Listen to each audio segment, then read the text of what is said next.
Dobrý večer, Produce Bible.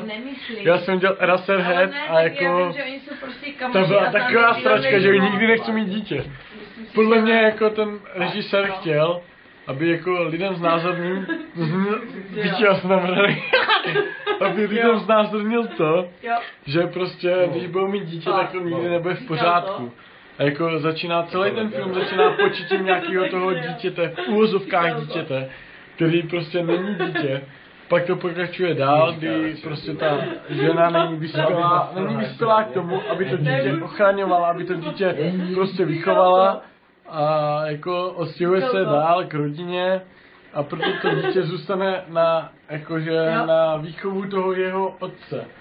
Ten otec řeší se svojí sousedkou a jako, nevím jestli s něho zřeší, ale jako to je tam celkem nejasný, ale prostě s tou sousedkou prostě chce zřešit, protože ta sousedka není škaredá a končí to tím, že jako tu sousedku jako potápí se najednou s ní do nějaké kádi s vodou a jako pak díky tomu hlavnímu hrdinovi jde hlava kolem, když jako s tou sousedkou něco jako má. Já bych ani neřekl, že s ním něco má, protože on s ním něco chce mít, jo.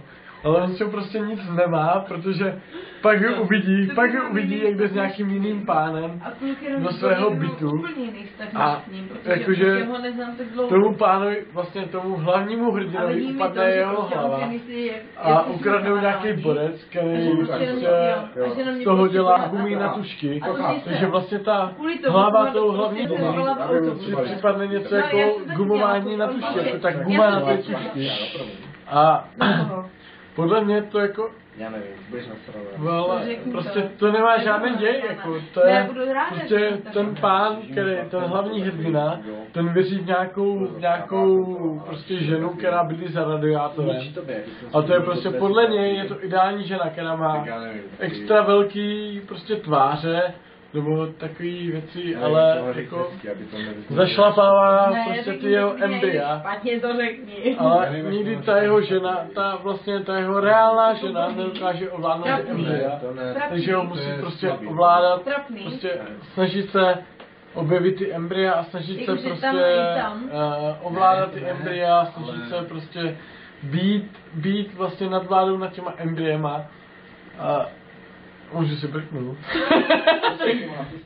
Ještě, že Slivovica, protože já bych pak nemohl mít děti. Slivovica prostě, ve Slivovice bych nežil.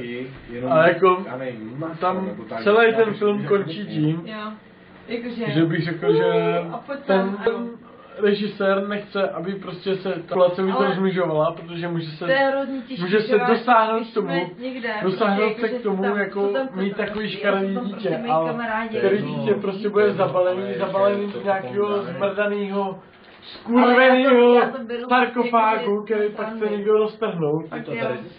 A jako když ho někdo se roztrhne, tak může narušit prostě to vidění toho dítěte.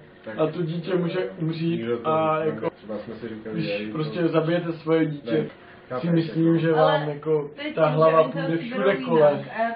Nebude to vaše hlava, bude to prostě všude ta hlava půjde kolem. A ta hlava prostě bude něco jako gumovací hlava těch tužek.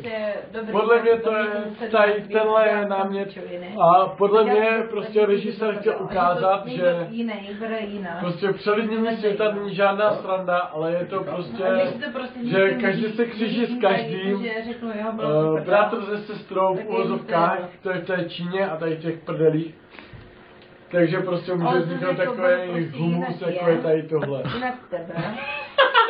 Můžu končím, starec, starobrno jak dědem. Mě prostě nebavila, on na mě prostě zesměšila. Mě zajímalo, co jsem vykládal. Na to všem soplí, ale. Co? Že máš stopnout. Dobře, to jo. Máš tady